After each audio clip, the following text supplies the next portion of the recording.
नमस्कार मित्रों, आज हम श्री रामकृष्ण वचनामृत में जानेंगे कि सत्य बोलना भी कलयुग में एक तपस्या है।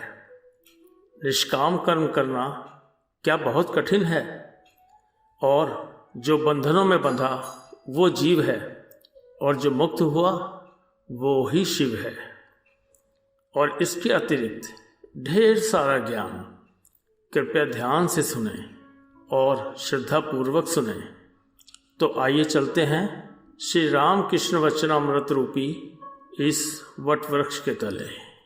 आज कार्तिक की कृष्ण एकादशी है, 26 नवंबर 1883। उपासना के पूर्व श्री रामकृष्ण विजय कृष्ण गोस्वामी और दूसरे ब्रह्म भक्तों के साथ प्रसन्नतापूर्वक वार्तालाप कर रहे हैं। समाज गृह में दीप जल चुका है, अब शीघ्र ही उपासना शुरू होगी। श्री रामकृष्ण बोले, क्यों जी, क्या शिवनाथ ना आएगा? एक ब्रह्म भक्त ने कहा, जी नहीं, आज उनको कई काम हैं, आ न सकेंगे। श्री रामकृष्ण, शिवनाथ को देखने से मुझे बड़ा आनंद होता है, मानो भक्ति रस में डूबा हुआ है, और जिसे बहुत लोग जानते मानते हैं उसमें ईश्वर की कुछ शक्ति अवश्य रहती है। परंतु शिवनाथ में एक बहुत बड़ा दोष है, उसकी बात का कोई निश्चय नहीं रहता। मुझसे उसने कहा था एक बार वहाँ दक्षिणेश्वर जाएंगे, परंतु फिर नहीं आया और ना कोई खबर ही भेजी। यह अच्छा नहीं है। एक ये भी तो कहा है कि सत्य बोलना कलयुग की तपस्या है। दृढ़ता के साथ सत्य को पकड़े रहने से ईश्वर लाभ होता है। सत्य की दृढ़ता के ना रहने से क्रमशः सब नष्ट हो जाता है। यही सोचकर मैं अगर कभी कह डालता हूँ मुझे शौच को जाना है, फिर शौच को जाने की आवश्यकता ना भी रहे तो भी एक बार गड़वा लेकर झाऊ तल्ले की ओर चला जाता हूँ। यही भय लगा रहता है कि कहीं सत्य की दृढ़ता खो ना जाए। इस अवस्था के बाद हाथ में फूल लेकर माँ से मैंने कहा था, माँ ये लो तुम अपना ज्ञान, ये लो अपना ज्ञान, मुझे शुद्धा भक्ति दो माँ। ये लो अपना भला, ये लो अपना बुरा, मुझे शुद्धा भक्ति दो माँ। ये लो अपना पुण्य, ये लो अपना पाप, मुझे शुद्धा भक्ति दो माँ। जब यह सब मैंने कहा था तब यह बात नहीं कह सका कि माँ ये लो अपना सत्य, यह लो अपना असत्य। माँ को सब कुछ तो दे सका परंतु सत्य ना दे सका। ब्रह्म समाज की पद्धति के अनुसार उपासना होने लगी। सबकी आंखें मुदी हुई हैं। थोड़ी देर के लिए सब कोई वेदोक्त सगुण ब्रह्म का चिंतन करने लगे। श्री रामकृष्ण भावमग्न है, निस्पंद, स्थिर दृष्टि, निर्वाक, चित्रपुतलिका की तरह बैठे हुए हैं। आत्मा पक्षी न जाने कहाँ आनंद पूर्वक विहार कर रहा है। शरीर शून्य मंदिर सा पड़ा हुआ है। समाधि के कुछ समय बाद श्री रामकृष्ण देव आंखें खोलकर चारों ओर देख रहे हैं।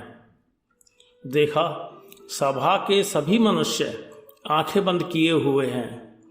तब श्री रामकृष्ण देव ब्रह्म ब्रह्म कहकर एक एक खड़े हो गए।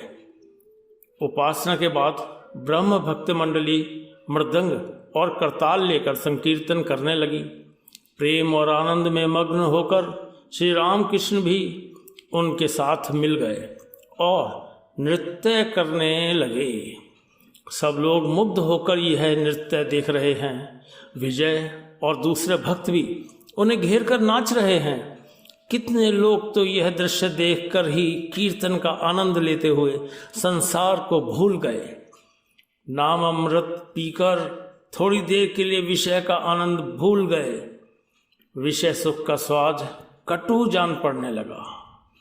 कीर्तन हो जाने पर सबने आसन ग्रहण किया। श्री रामकृष्ण क्या कहते हैं यह सुनने के लिए सब लोग उन्हें घेर कर बैठ गए। ब्रह्म भक्त मंडली को संबोधित करके श्री रामकृष्ण ने कहा, निर्लिप्त होकर संसार में रहना कठिन है। प्रताप ने कहा था, महाराज हमारा यह मत है जो राजश्री जनक का था। जनक निर्लिप्त होकर संसार में रहते थे, वैसा ही हम लोग भी करेंगे। मैंने कहा, सोचने ही से क्या कोई जनक हो सकता है। राज ऋषि जनक को कितनी तपस्या करने के बाद ज्ञान लाभ हुआ था। नतमस्तक और ऊर्ध्वपद होकर उग्र तपस्या में कितना काल व्यतीत करने के बाद वे संसार में लौटे थे। परंतु क्या संसारियों के लिए उपाय नहीं है? हाँ, अवश्य है। कुछ दिन एकांत में साधना करनी पड़ती है, तब भक्ति होती है, तब ज्ञान होता है। इसके बाद जाकर संसार में रहो, फिर कोई दोष नहीं। जब निर्जन में साधना करोगे उस समय संसार से बिल्कुल अलग रहो। तब स्त्री, पुत्र, कन्या, माता, पिता, भाई, बहन, आत्मीय, कुटुंब कोई भी पास न रहे। निर्जन में साधना करते समय सोचो, हमारे कोई नहीं है, ईश्वर ही हमारे सर्वस्व हैं, और रो रो कर उनके पास ज्ञान और भक्ति की प्रार्थना करो। यदि कहो कितने दिन संसार छोड़कर निर्जन में रहें, तो इसके लिए यदि एक दिन भी इस तरह रह सको तो वह बहुत अच्छा। 3 दिन रहो तो और अच्छा है, अथवा 12 दिन, महीने भर, 3 महीने, साल भर, जो जितने दिन रह सके। ज्ञान भक्ति प्राप्त करके संसार में रहने से फिर अधिक भय नहीं रहता।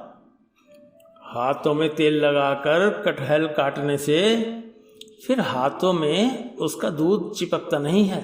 छुई छियोवल खिलो तो पार छू लेने से फिर डर नहीं रहता। एक बार पारस पत्थर को छूकर सोना बन जाओ, फिर 1000 वर्ष तक मिट्टी के नीचे गड़े रहने पर भी जब मिट्टी से निकाले जाओगे तो सोना का सोना ही रहेगा। मन दूध की तरह है। उस मन को अगर संसार रूपी जल में रखो तो दूध पानी में मिल जाएगा। इसीलिए दूध को निर्जन में दही बनाकर उससे मक्खन निकाला जाता है। जब निर्जन में साधना करके मन रूपी दूध से ज्ञान रूपी मक्खन निकाला गया हो, तब वह मक्खन अनायास ही संसार रूपी पानी में रखा जा सकता है। वह मक्खन कभी संसार रूपी जल से मिल नहीं सकता। संसार जल पर निर्लिप्त होकर उतराता रहता है। श्रीयुत विजय अभी अभी गया से लौटे हैं। वहाँ बहुत दिनों तक निर्जन में रहकर वे साधुओं से मिलते रहे हैं। इस समय उन्होंने भगवा धारण कर लिया है। उनकी अवस्था बड़ी ही सुंदर है। जान पड़ता है सदा ही अंतर्मुख रहते हैं। श्री रामकृष्ण देव के पास सिर झुकाए बैठे हैं, जैसे मग्न होकर कुछ सोचते हों। विजय को देखते ही श्री रामकृष्ण देव ने कहा, विजय, क्या तुमने घर ढूंढ लिया? देखो, 2 साधु विचरण करते हुए एक शहर में आ पहुँचे। आश्चर्यचकित होकर उनमें से एक शहर, बाजार, दुकानें और इमारतें देख रहा था। इसी समय दूसरे से उसकी भेंट हो गई। तब दूसरे साधु ने कहा, तुम दंग होकर शहर देख रहे हो, तुम्हारा डेरा डंडा कहाँ है? पहले साधु ने कहा, मैं पहले घर की खोज करके डेरा डंडा रख ताला लगाकर निश्चिंत होकर निकला हूँ। अब शहर का रंग ढंग देख रहा हूँ, इसीलिए तुमसे मैं पूछ रहा हूँ, क्या तुमने घर ढूंढ लिया? मास्टर आदि से देखो, इतने दिनों तक विजय का फुव्वारा दबा हुआ था, अब खुल गया विजय से। देखो, शिवनाथ बड़ी उलझन में है। अखबार में लिखना पड़ता है और भी बहुत से काम उसे करने पड़ते हैं। विषय कर्म ही से अशांति होती है। कितनी चिंताएं आ इकट्ठी होती हैं। श्रीमद् भागवत में है, अवधूत ने 24 गुरुओं में चील को भी एक गुरु बनाया था। एक जगह धीवर मछली मार रहे थे। एक चील झपट कर एक मछली ले गई, परंतु मछली को देखकर करीब 1000 कौवे उसके पीछे लग गए और साथ ही कांव कांव करके बड़ा हल्ला मचाना शुरू कर दिया। मछली को लेकर चील कभी इस तरफ जाती तो कभी उस तरफ जाती। कौवे भी उसके पीछे पीछे उसी तरफ जाते। चील दक्षिण की ओर गई तब कौवे भी उसी ओर गए। जब वह उत्तर की तरफ गई सब कौवे भी उत्तर की तरफ गए। इसी तरह पूर्व और पश्चिम की ओर भी चील चक्कर काटने लगी और अंत में घबराहट के मारे उसके चक्कर लगाते हुए मछली उससे छूटकर जमीन पर आ गिरी। तब वे कौवे चील को छोड़ मछली की ओर उड़े। चील तब निश्चिंत होकर एक पेड़ पर जा बैठी सोचने लगी, कुल बखेड़े की जड़ यही मछली थी। अब यह मेरे पास नहीं है, इसीलिए मैं अब निश्चिंत हूँ। अवधूत ने चील से यह शिक्षा प्राप्त की कि जब तक मछली साथ रहेगी, अर्थात काम वासना रहेगी, तब तक कर्म भी रहेगा और कर्म के कारण चिंता और अशांति भी रहेगी। वासना का त्याग होने से ही कर्मों का क्षय होता है और शांति मिलती है। परंतु निष्काम कर्म अच्छा है, उससे अशांति नहीं होती। पर निष्काम कर्म करना बड़ा कठिन है। मनुष्य सोचता है कि मैं निष्काम कर्म कर रहा हूँ, परंतु यहाँ से कामना निकल पड़ती है। यह समझ में नहीं आता। यदि पहले की साधना अधिक हो तो उसके बल से कोई निष्काम कर्म कर सकते हैं। ईश्वर दर्शन के बाद निष्काम कर्म अनायास ही किए जा सकते हैं। ईश्वर दर्शन के बाद प्राय कर्म छूट जाते हैं। दो एक मनुष्य नारद आदि लोक शिक्षा के लिए कर्म करते रहते हैं। अवधूत की एक आचार्य और थी, मधुमक्खी। मधुमक्खी बड़े परिश्रम से कितने ही दिनों में मधु संचय करती है, परंतु उस मधु का भोग वह स्वयं नहीं कर पाती। छत्ता कोई दूसरा ही आकर तोड़ ले जाता है। मधुमक्खी से अवधूत को यह शिक्षा मिली कि संचय न करना चाहिए। साधु संतों को 16 आने ईश्वर पर अवलंबित रहना चाहिए, उन्हें संचय नहीं करना चाहिए। यह संसारियों के लिए नहीं है। संसारित को संसार का भरण पोषण करना ही पड़ता है, इसीलिए उन्हें संचय की आवश्यकता होती है। पक्षी और संत संचयी नहीं होते, परंतु चिड़िया बच्चे देने पर संचय करती हैं। चोंच में दबाकर बच्चे के लिए खाना ले आती हैं। देखो विजय, साधु के साथ अगर बोरिया बंधना रहे, कपड़े की 15 गिरह वाली गठरी रहे, तो उस पर विश्वास न करना। मैंने बट तल्ले में ऐसे साधु देखे थे। 2-3 बैठे हुए थे। कोई दाल के कंकड़ चुन रहा था, कोई कपड़ा सी रहा था और कोई बड़े आदमी के घर के भंडारे की गप लड़ा रहा था। अरे उस बाबू ने लाखों रुपए खर्च किए, साधुओं को खूब खिलाया। पूड़ी, जलेबी, पेड़ा, बर्फी, मालपुआ, बहुत सी चीजें तैयार कराई। विजय, जी हाँ, गया में इस तरह के साधु मुझे भी देखने को मिले। गया के साधु लोटा वाले होते हैं। श्री रामकृष्ण विजय के प्रति। ईश्वर पर जब प्रेम हो जाता है तब कर्म आप ही छूट जाते हैं। ईश्वर जिनसे कर्म कराते हैं वे करते हैं। अब तुम्हारा समय हो गया है, अब सब छोड़कर तुम कहो, मन तू देख और मैं देखूं, कोई दूसरा ना देखे। भगवान की शरण में जाकर अब लज्जा भय यह सब छोड़ो। मैं अगर भगवत कीर्तन में नाचूं तो लोग मुझे क्या कहेंगे?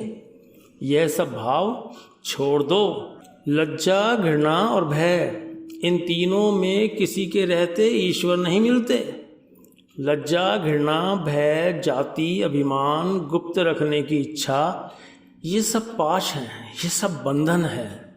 इन सब के चले जाने से जीव की मुक्ति होती है।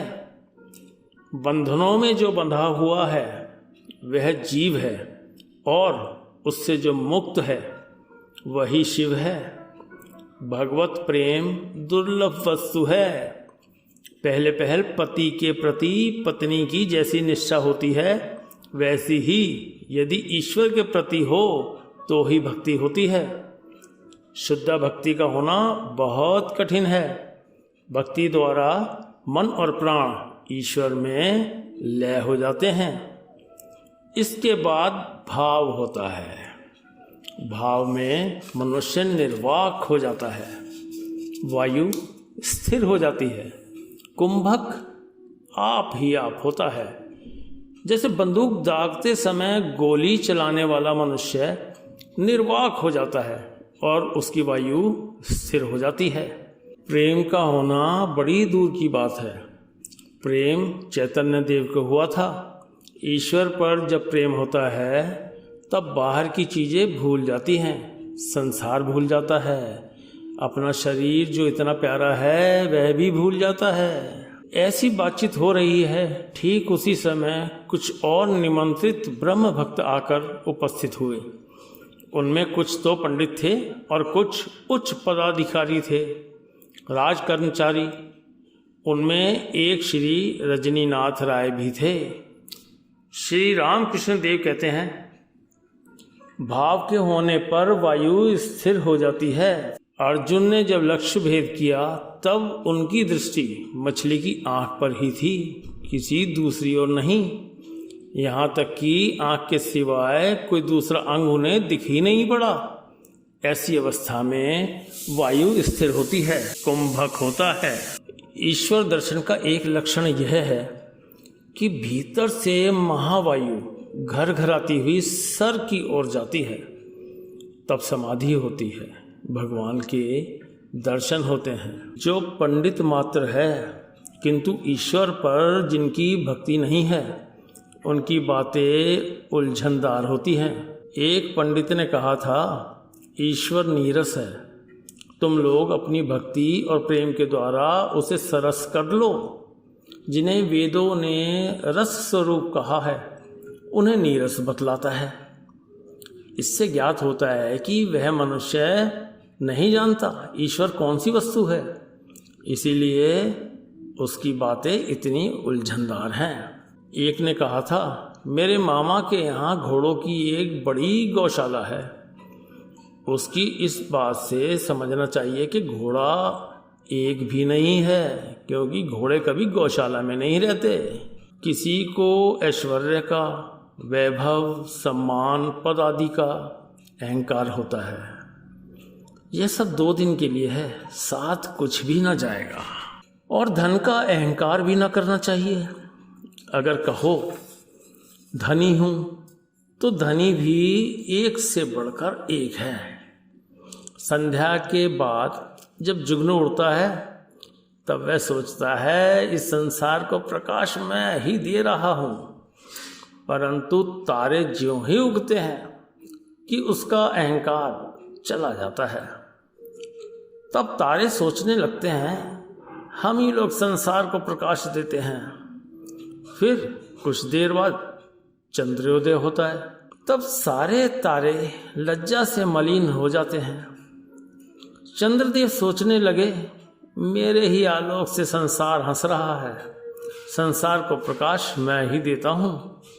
देखते ही देखते सूर्य देवता उग जाते हैं। फिर चंद्र मलिन होकर ऐसे छिपे कि फिर दिख भी ना पड़ते हैं। धनी मनुष्य अगर यह सोचे तो धन का अहंकार ना हो। उत्सव के कारण मणिलाल ने खान पान का बहुत बड़ा आयोजन किया था।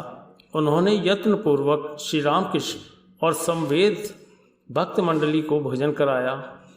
जब सब लोग घर लौटे तब रात बहुत हो गई थी, परंतु किसी को कोई कष्ट नहीं हुआ। शेष क्रमशः। हमारे चैनल को सब्सक्राइब अगर नहीं किया तो ज़रूर करें व इस वीडियो को जिन लोगों तक आपको लगे पहुंचना चाहिए उन तक ज़रूर पहुंचाएं। मिलते हैं जल्दी। धन्यवाद।